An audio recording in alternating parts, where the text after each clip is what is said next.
All right, let's go ahead and gather on in. Look at Ephesians chapter 6 this evening, Ephesians chapter 6. And I appreciate a lot of the feedback I got from last week's thought and the message that we gave. I got some good feedback from that, and I praise the Lord for that. Of course, a lot of things we teach in these series is going to be definitely contrary to popular opinion. And really, honestly, I should just sit down and let my dad teach, because my dad was an incredible father, and he didn't have all the tools and resources that many of us have today as far as being in a church like this, but just an incredible dad and did a great job raising me, my brother and sister. And you know, it's amazing when I look back on my dad's role that he filled. It's amazing how much biblical principles he used even without probably realizing it at the time, because we weren't in strong church. Of course, he raised the old school way, which is a lot better than the new way. But tonight I want to just give you a few things on the subject of being your children's hero. Last week we talked about the honor of being a father. Tonight it's all H's. Next week we'll talk about the help you can be as a father. And the last Wednesday night of April we'll talk about how we can make our home a heavenly home and copy our heavenly Father.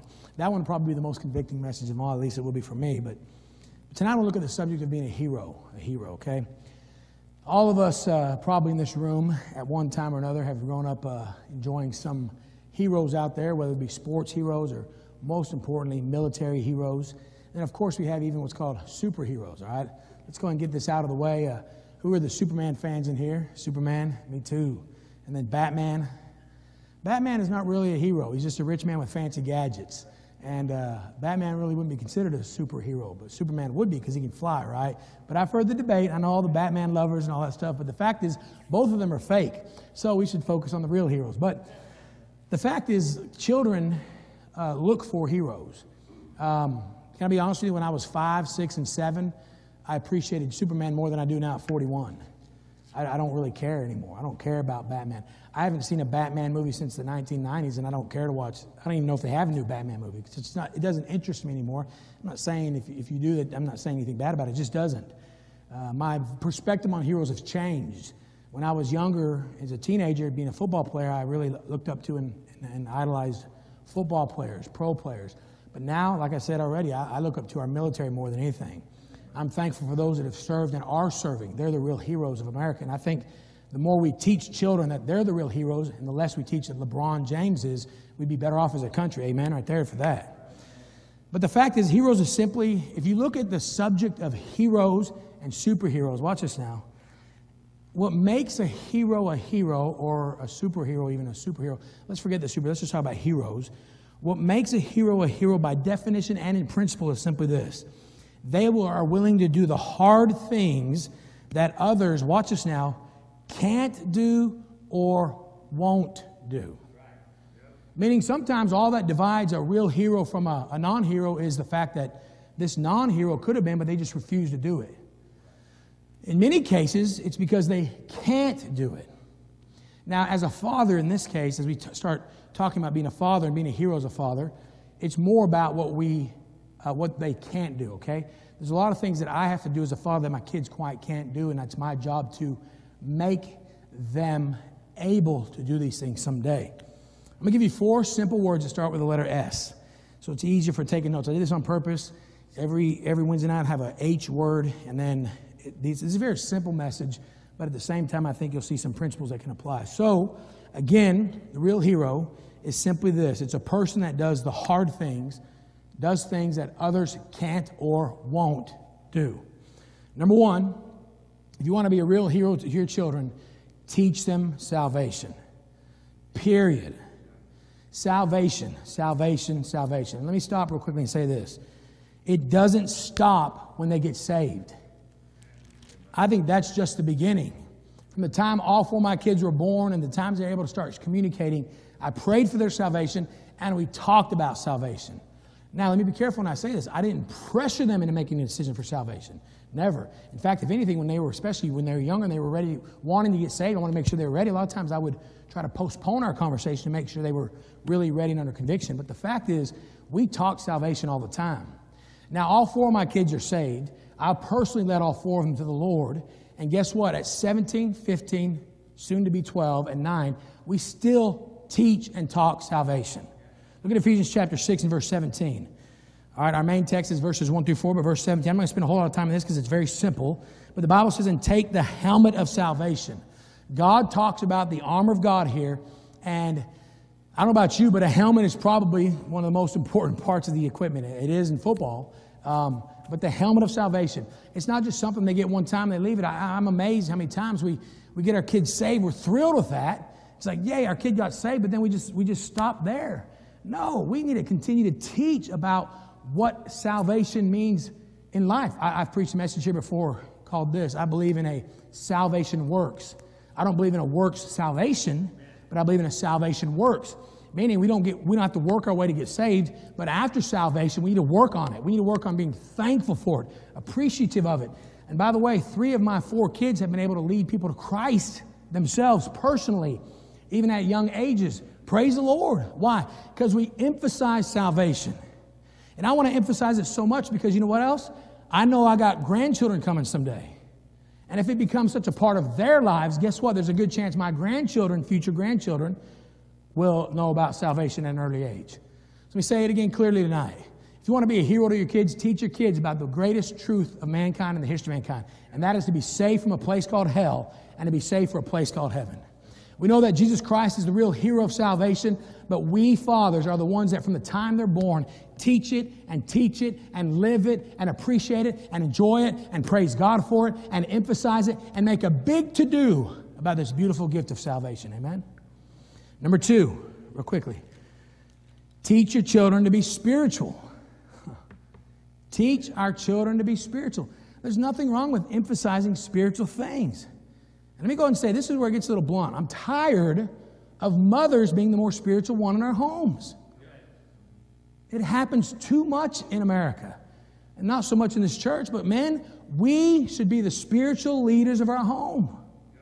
And you will see that when the woman becomes the more spiritual leader of the home, there's a difference between the children that grow up in that home than the children that grow up in a home where the father is the spiritual leader.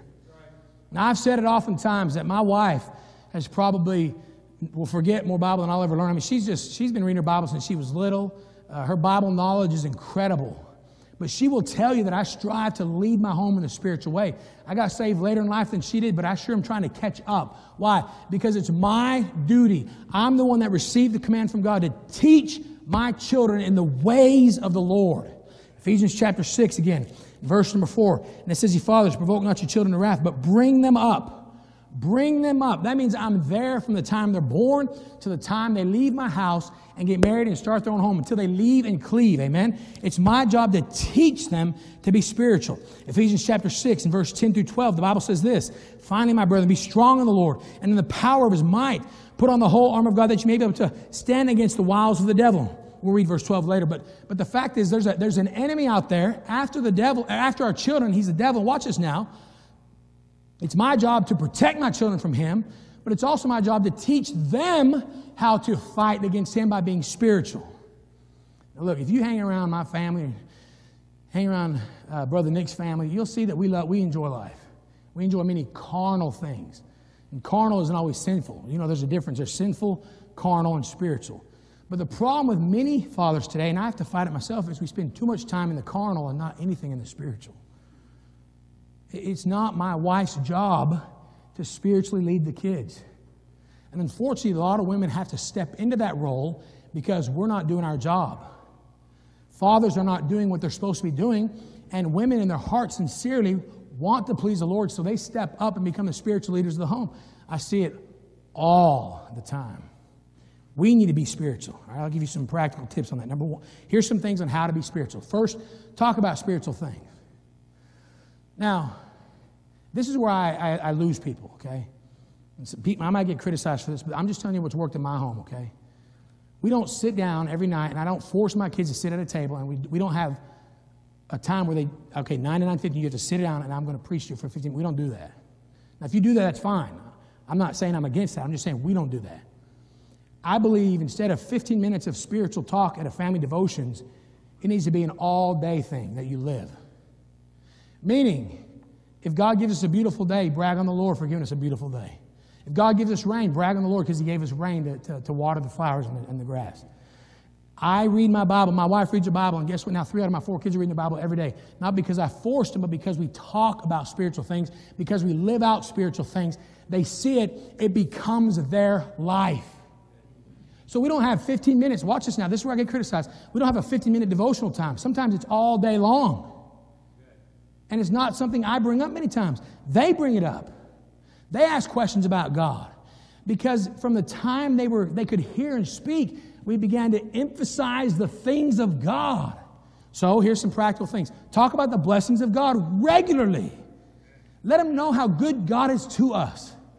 All right, the problem with many parents is we like to compare. Boy, so-and-so got a new car. So-and-so has a better house. So-and-so this, so-and-so that. No, listen. We need to focus on God's blessings on our lives. All right? Thank God for good health. My dad right now, he cannot wait to walk. Right, Dad? You guys walked in here tonight. Did we thank God today that we can walk?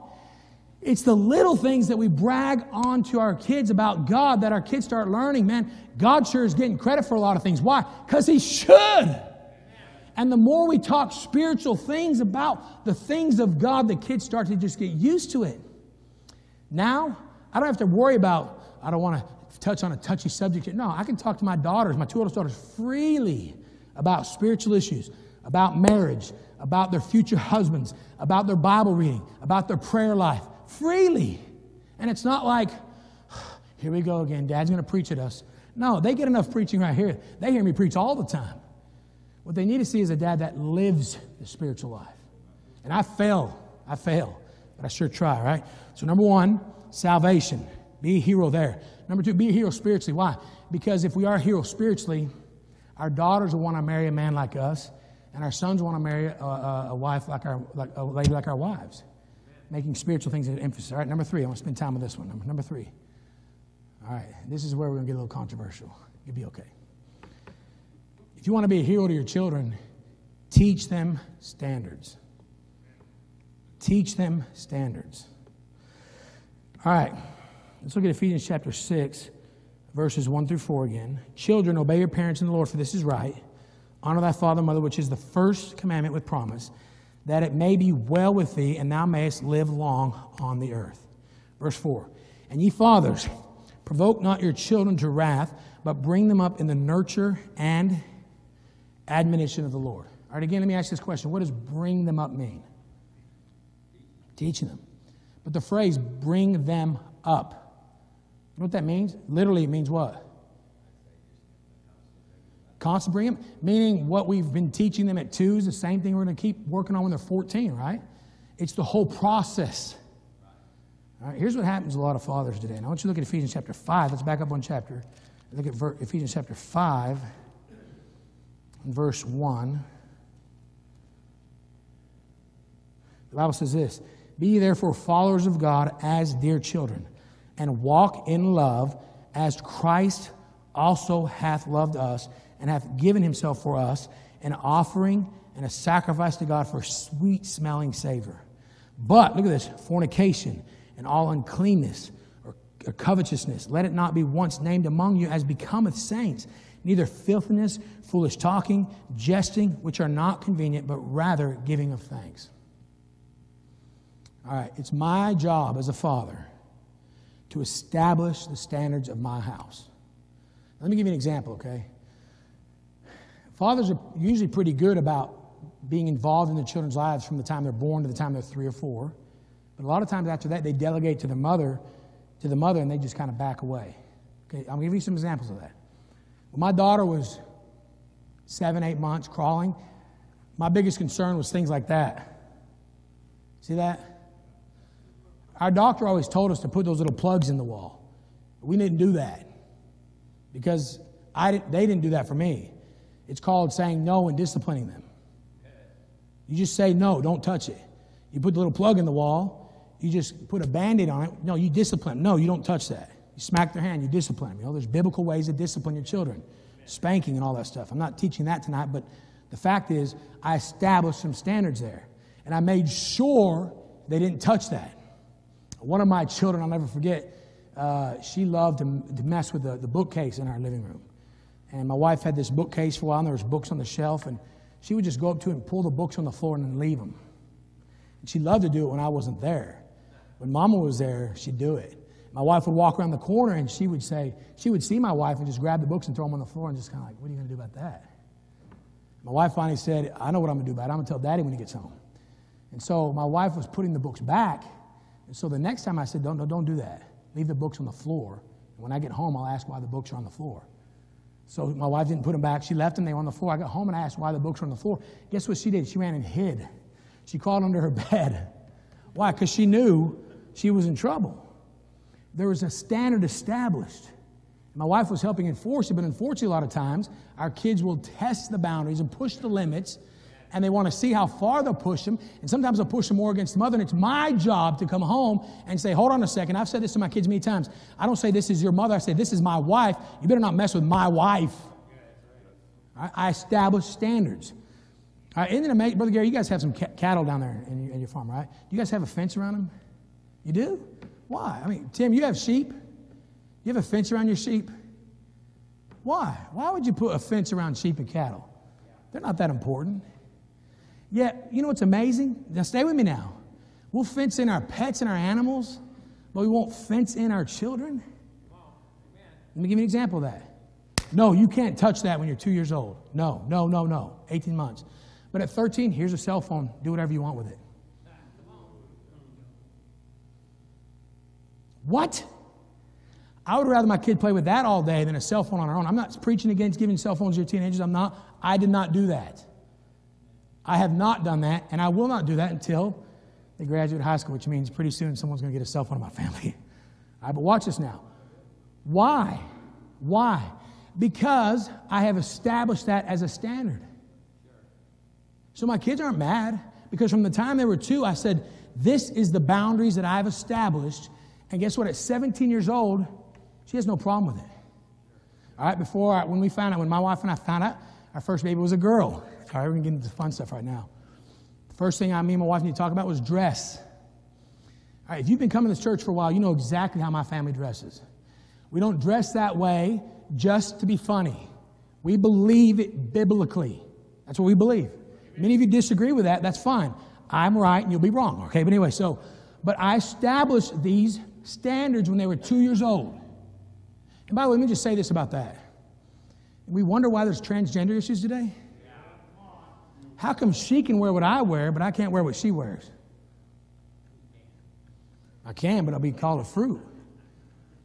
I'm telling you, there's more and more secular articles coming out. Secular articles from psychologists and psychiatrists saying that the dress standard in America is so far within the next 30 years, we're going to see nudity, public nudity to be accepted.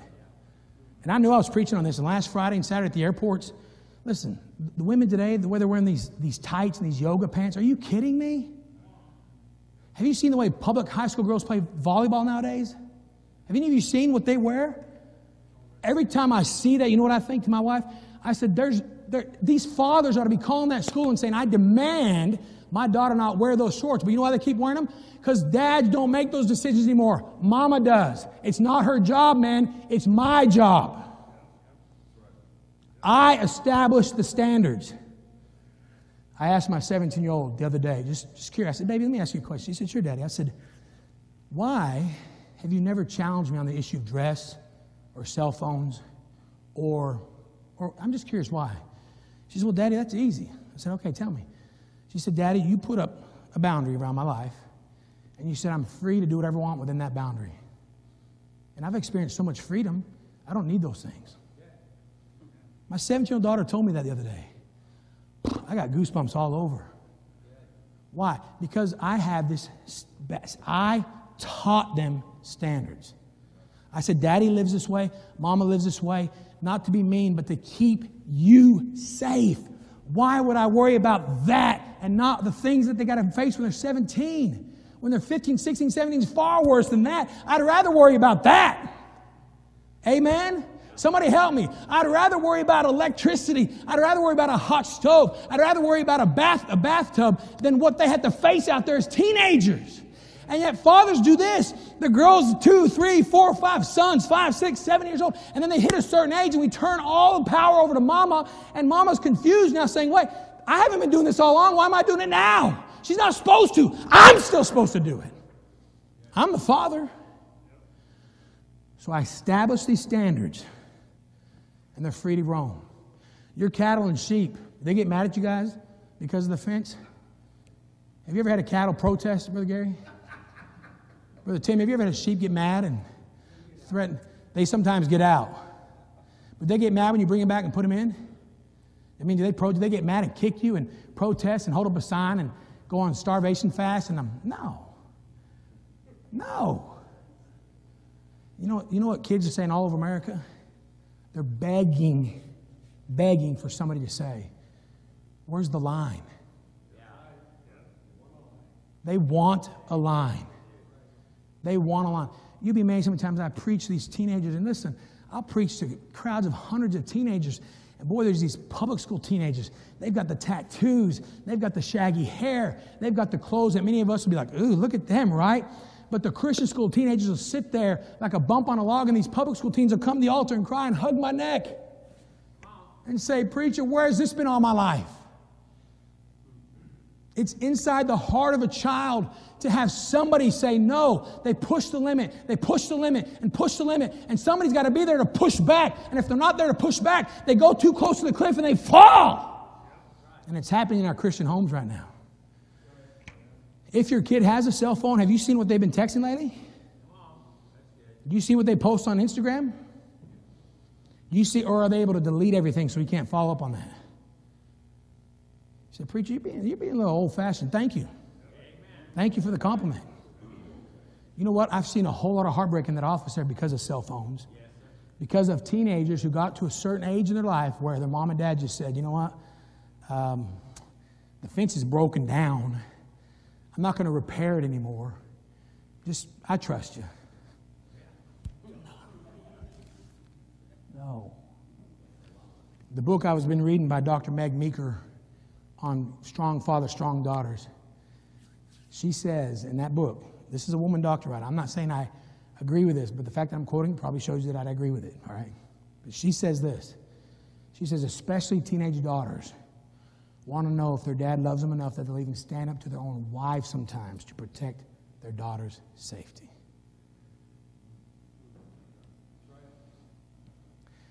You would be amazed how many times I've had adult ladies come to me and say they're divorced, broken homes, and they said the reason I'm the mess I am is because mama went against daddy's authority and dad didn't stand up to her.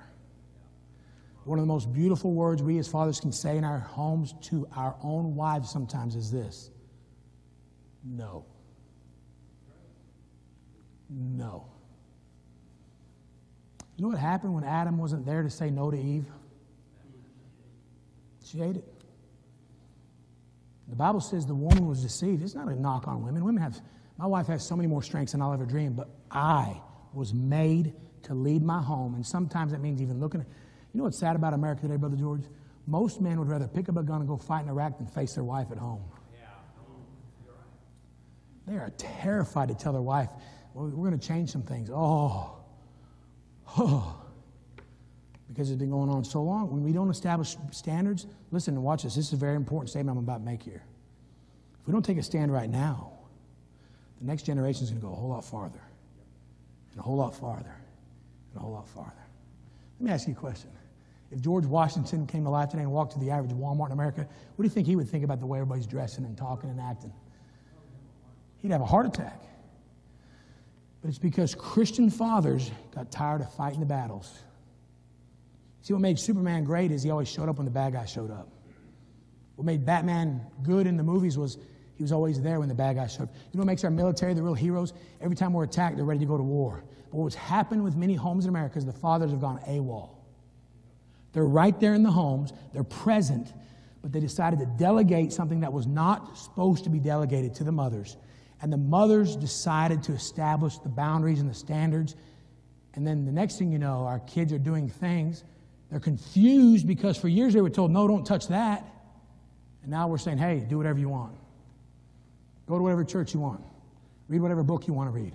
Listen to whatever music you want to listen to. And I tell my kids often, when you turn 18 and you get your own house and you move away, I'm not there anymore, but as long as you live in my roof, these are the stands.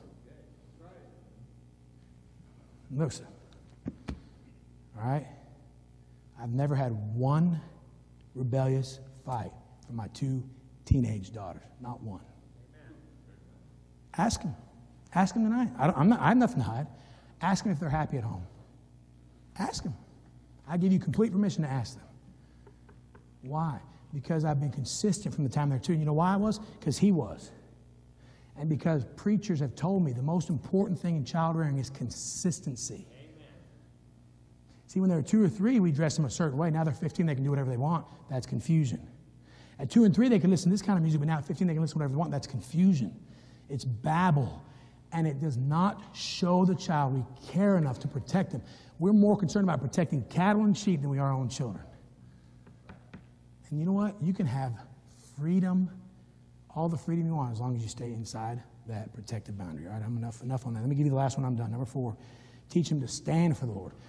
You teach them to stand urge, but now teach them to stand for the Lord. I've taught my kids through the years, and I'm glad I had a dad that taught me always to stand up for what's right. Ephesians chapter 6, verse 10 says, be strong in the Lord. Ephesians chapter 6 and verse 11 says to stand against. Ephesians chapter 6 and verse 13, to withstand the evil day. And having done all, to stand.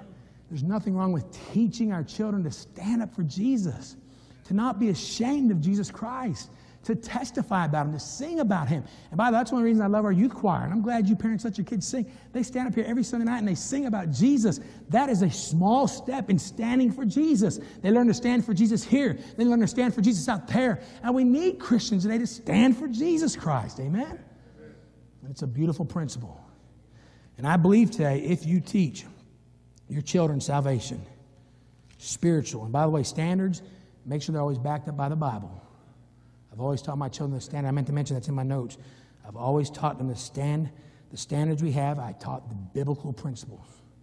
Always. And then teach them to stand. We can become a hero to our children. And most of what I've taught you is not because of anything I've done. I've learned from great preachers and learned from this man right here. I'm glad he's here tonight. If you ask me who one of my heroes is, it's this man. My dad is my hero. Because I had a dad who taught me that sometimes you just have to say no. And his many no's in my life made me where I am today at 41 years old. And I didn't realize that for every one no he was giving me, there was 5 yeses. And for every no that kept me out of trouble, it was a no that actually gave me more freedom. See, sometimes somebody might leave tonight and say, oh, poor preacher's kids, they're in so much bondage. Are you kidding me? Those standards give you more freedom than no standards. It gives you incredible amounts of freedom. All right. We're just about out of time. Thank you for listening so well. Be a hero to your kids.